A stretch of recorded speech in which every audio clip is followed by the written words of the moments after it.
is our doctor's house, Doc Gibbs. This is the back door. There's some scenery for those of you that have to have scenery. Well, this is Mrs. Gibbs' garden. Corn, peas, beans, hollyhocks, heliotrope, and a lot of burdock. Now, in those days, our newspaper come out twice a week. The Grover's Corners Sentinel. And this here is Editor Webb's house. And this is Mrs. Webb's garden. It's just like Mrs. Gibbs, only it's got a lot of sunflowers too. Nice town. You know what I mean? Nobody very remarkable ever come out of it, as far as we know. The oldest tombstones in our cemetery up on our mountain say 1670, 1680. And there are Grovers and Cartwrights and Gibbses and Herseys, all the same names as are around here now. So, another day's begun. There's Doc Gibbs, coming down Main Street now. Coming back from that baby case. And here's his wife, coming downstairs to get breakfast. Oh, and there's Mrs. Webb coming to get her breakfast too. And here comes Joe Crowell Jr., delivering Mr. Webb's Sentinel. Oh, morning, Doctor. Oh, morning, Joe. So, anyone been sick today? No, just some twins born over in Polish Town. So, do you want your paper now? Yes, I'll take it. How's your knee, Joe? It's fine. I never think about it at all. And like you said, always tells me when it's going to rain. What's it telling you today? Gonna rain? No, sir. Sure? Yes, sir.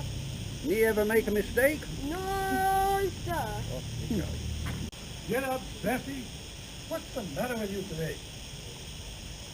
And here comes Howie Newsom, delivering the milk.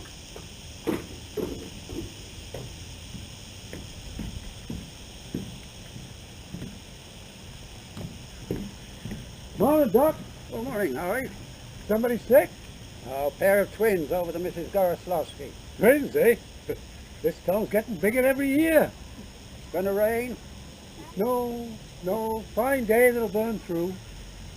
Come on, Bessie. Hello, Bessie. How old is Bessie? Going on 17. Bessie's all mixed up about the route. Ever since the Lockharts stopped taking their quart of milk a day. She wants to stop and leave them a quart just to see. Keep scolding me the whole trip. Good morning, Howie. Morning, Mrs. Gibbs. Doc's coming down the street. Is he?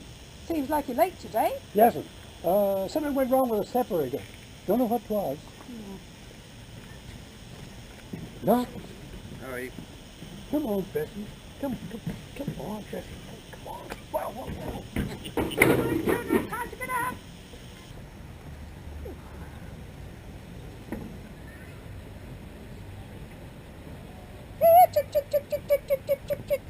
No, go away. Not you. Go away. Stop that. Fight. That's all you do. Oh, where did you come from? You're not one of mine. Oh, don't be so scared. Nobody's going to hurt you. Good morning, Myrtle. How's the cold? Well, I've still got that tickling feeling in my throat.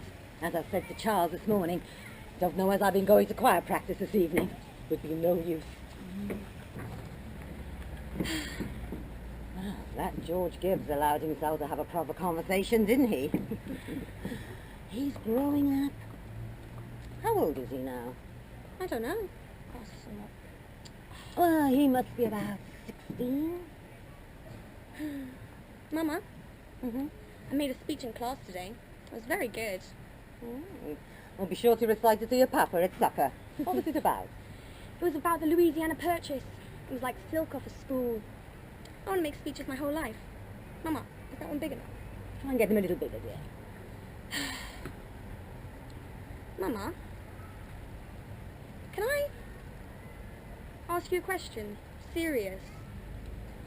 Seriously, dear. Not serious. Seriously.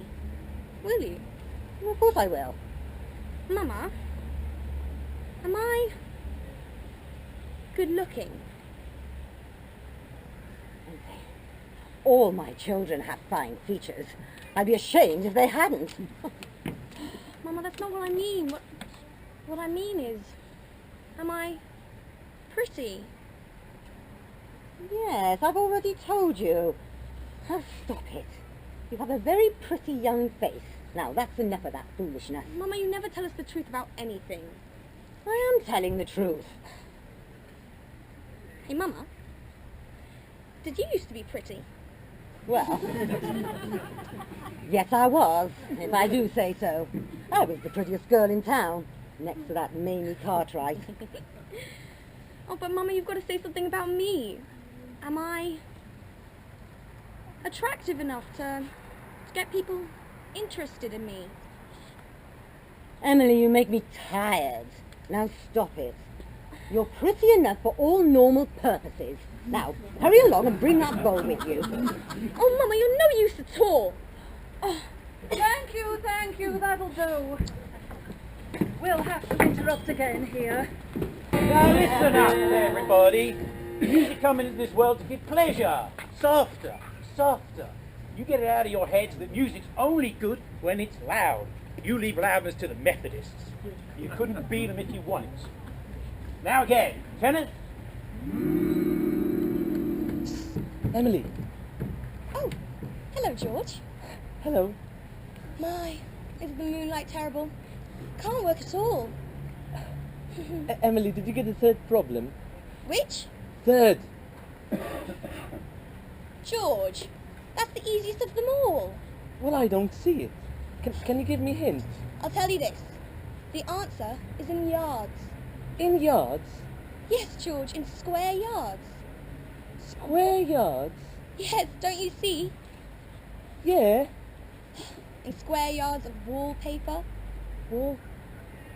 Oh, I see. Wallpaper. Oh, thanks a lot, Emily. You're welcome. My, is the moonlight so terrible?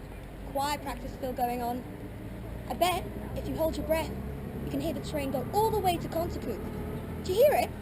Yeah. What do you think?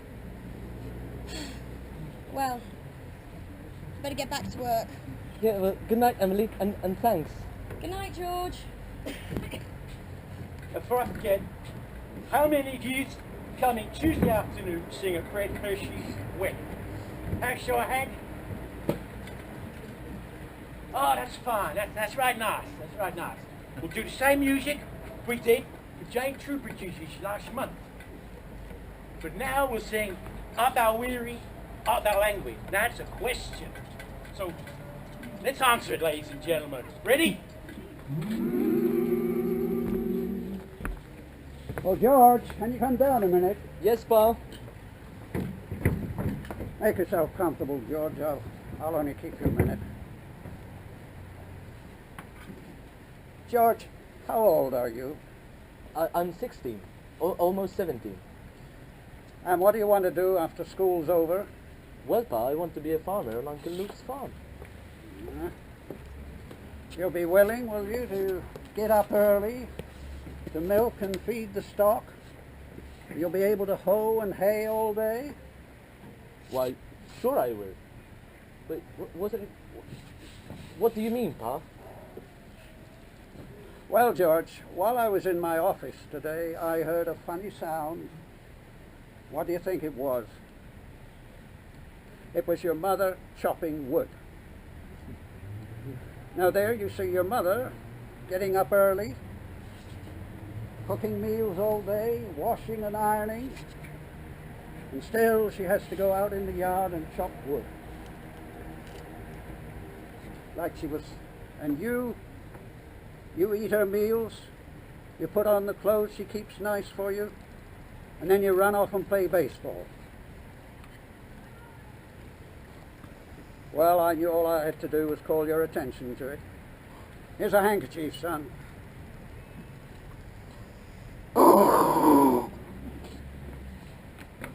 George, I've decided to raise your spending money 25 cents a week.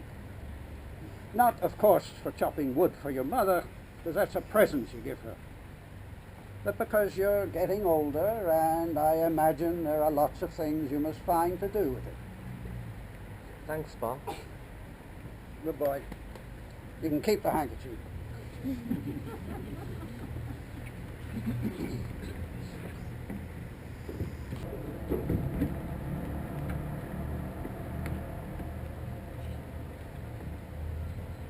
Get out, Rebecca. There's only room for one at this window. You're always ruining everything. Well, let me look just a minute. Use your own window. I did, but there's no moon there. George, do you know what I think? Do you? Maybe the moon's getting nearer and nearer, and soon there'll be a big explosion. Oh, Rebecca, you don't know anything. If the moon were getting nearer, the guys that sit up with the telescopes all night would see it first. Then they tell about it, and then it'll be all in the newspapers. George, is the moon shining on South America? Well, probably Canada, is. And have the whole world? Probably is.